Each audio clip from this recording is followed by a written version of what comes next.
Okay, minor arcana sword suit का 5th card that is 5 of swords, number 5 है। और हम देखते हैं यहाँ पे 1 2 3 4 5 स्वॉर्ड्स हैं, राइट। सो अगर हम ये कार्ड देखते हैं तो कार्ड का जो एटमॉस्फेयर है वो हमें क्या दिखाता है, बैटल ग्राउंड की तरह फील करवाता है, कॉन्फ्लिक्ट्स दिखाते हैं, लड़ाइयाँ दिखाता है, डिसएग्रीमेंट शो कर रहा है। फिर स्टार्ट विद द बैकग्राउंड, तो यहाँ पे एक क्लाउड्स है, ठीक है। क्लाउड्स है वो कैसे शार्प एजेड है, ठीक है, ऐसे है ना, क्लाउड्स कितने शार्प हैं एजेस। वो क्या दिखाता है, वो दिखा रहा है कि जो एनवायरनमेंट है कितना अगेंस्ट है, कितनी डिफ़िकल्टीज हैं और कितनी डिफ़िकल्टीज आने वाली हैं, कितने चैलेंजेस आप फेस करें उतने ही चैलेंजेस आने वाले हैं। अभी थोड़ा टाइम ये सब सही नहीं होने वाला, काम नहीं होने वाला वेदर। आप ये देखो क्लाउड्स ही शो कर रहे हैं कितने सारे चैलेंजेस हैं, आपस में कितनी ज़्यादा प्रॉब्लम्स हैं, कॉन्फ्लिक्ट्स हैं, वो सब यहाँ से हमें पता लग रहा है। अगेन हम यहाँ पे देखते हैं बैकग्राउंड में यहाँ पे रिवर है, जैसे कि 2 ऑफ स्वॉर्ड्स में थी।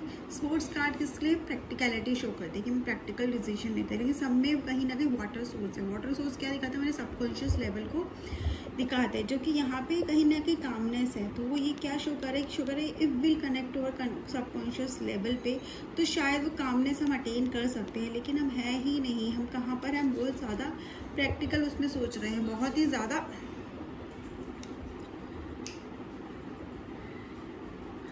कॉन्फ्लिक्ट्स में पड़ चुके हैं। तो वो सबकॉन्शियस माइंड का वो काम लेवल हम अटेन ही नहीं कर पाते हैं, ठीक है। अगेन हम देखते हैं कि जो ये जो है सामने कितने लोग हैं, यहाँ पे 1 2 3 पीपल है, जिसमें से 2 लोगों का हम बैक देख रहे हैं कि we can't see their face, ठीक है।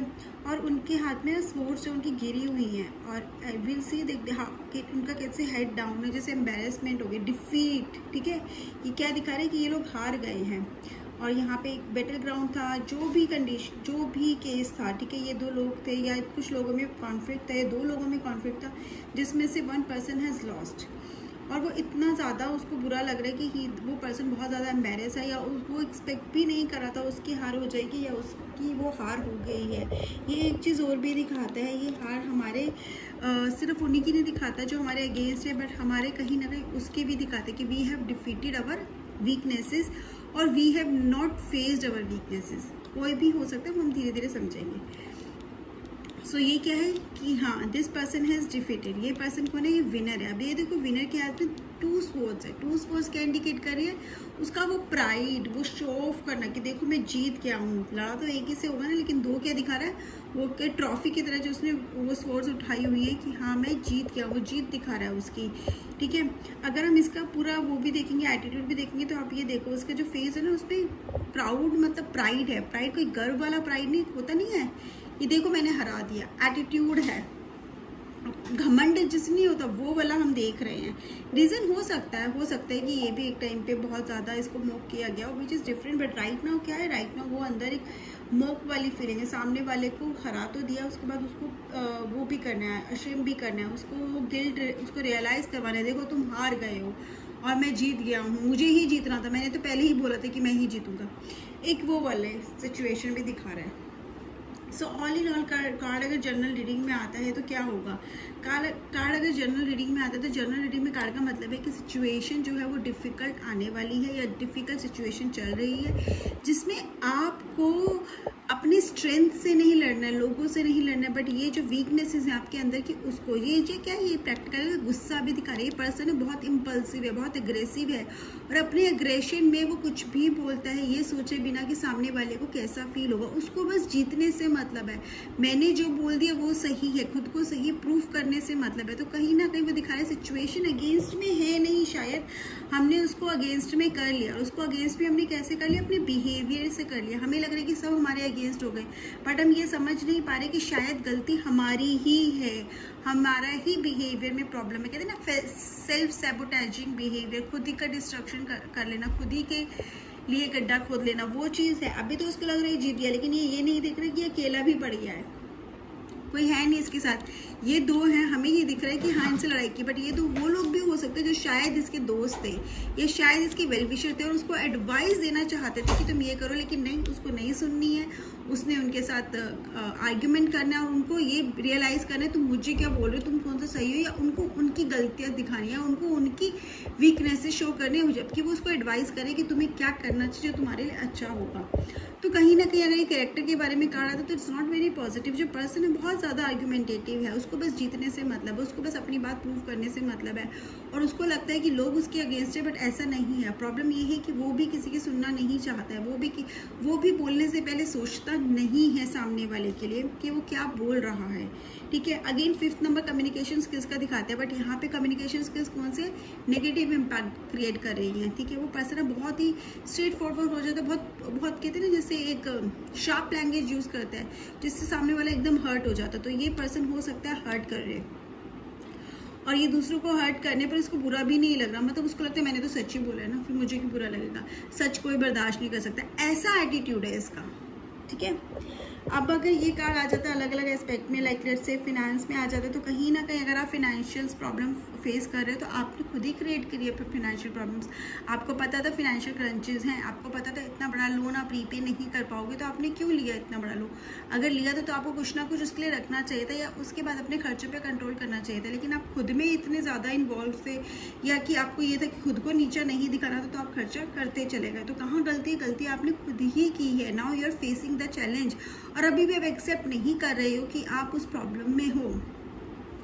आप कहीं ना कहीं सामने वाले की गलती बता रहे कि उसकी वजह से ये हो गया है, करेक्ट। तो ये जो दो लोग हैं जो डिफीटेड हैं, वो हमारे कहीं ना कहीं हो सकता है वो वीकनेसेस भी हैं, जिसको हमें लगता है कि हम एक्सेप्ट करने को तैयार ही नहीं है, ठीक है। हमने उनको इग्नोर कर दिया है, और हमें क्या करना है, उस वीकनेस पे वर्क करना है, और ये देखना है कि वीकनेस क्या हो सकती है एक्स्ट्रा स्पेंड करता हो ये पर्सन, अगर हम फाइनेंस की बात करें, हो सकता है गैम्बलिंग करता हो, ठीक है, वो उसकी वीकनेस है, लेकिन वो उस पर कंट्रोल नहीं कर रहा है, बल्कि उसके अगेंस्ट जाता जा रहा है, मतलब वो और करता जा रहा है जो इसको और ज़्यादा खराब कर रही है, ठीक है। और उसको लगता है कि उसने मतलब कंट्रोल कर लिया, या वो जो कर रहा है वो सही कर रहा है, उसका खुद पे कंट्रोल है, बट ऐसा नहीं है।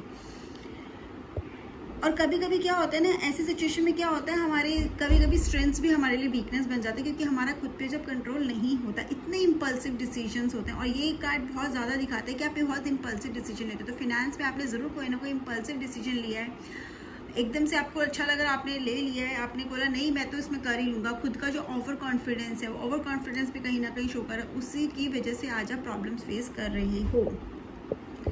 जॉब में अगेन दिख रहा है कि अगर आपको जॉब नहीं मिल रही है और ये कार्ड आ गया है, तो ये मतलब आप जो जॉब के लिए ट्राई कर रहे हो उसके एफर्ट्स में आपकी कमी है, या आप सही डायरेक्शन में नहीं हो, ठीक है। या फिर आप जा रहे हो तो आपकी एक्सपेक्टेशंस इतनी, आपको जॉब मिल भी रही है तो आप एक्सेप्ट नहीं करो, उसे मना करके आ जाते हो। क्यों? क्योंकि वो आपके लेवल की जॉब नहीं है ऐसा बोल के। लेकिन अभी क्या है, अभी राइट नाउ आपकी रिक्वायरमेंट जॉब है। Once you get the job तो आप उसका लेवल इंप्रूव कर सकते हो, बट अभी तो जॉब भी नहीं है। लेकिन आपको क्या है, आप में बहुत एटीट्यूड है, भाई मैं तो यही करूँगा, इससे नीचे का काम मैं तो नहीं करूँगा, इतनी सैलरी मिलेगी तो करूँगा, इतने से इतने बजे की शिफ्ट होगी तो करूँगा। तो वो एक जो एटीट्यूड है ना, उसको चेंज करना बहुत ज़रूरी है। और अगर आपको वर्क प्लेस पे प्रॉब्लम्स फेस हो रही हैं, तो आपको लग रहा है कि आपका मन नहीं लग रहा, लोग आपके अगेंस्ट हो रहे हैं, आपका चीज़ें ठीक नहीं जा रही, सब कुछ आपके, you are facing so many challenges, but reason क्या है? Reason just look into yourself. क्या आपका सेल्फ सैबोटेजिंग बिहेवियर तो नहीं है, शार्प लैंग्वेज तो नहीं है, आपका ये दूसरों को इंसल्ट करने का कोई एटीट्यूड तो नहीं है, जिसकी वजह से आपने खुद ही इतनी सारी प्रॉब्लम्स अपने लिए क्रिएट कर ली है।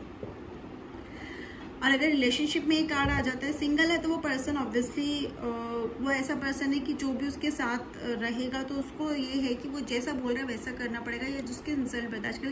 क्योंकि इंसल्ट करने से पहले सोचता नहीं, उसको ये भी नहीं पता चलता कि सामने वाले की वो इंसल्ट भी करे, क्योंकि उसको बात करने का तरीका ही वैसा है।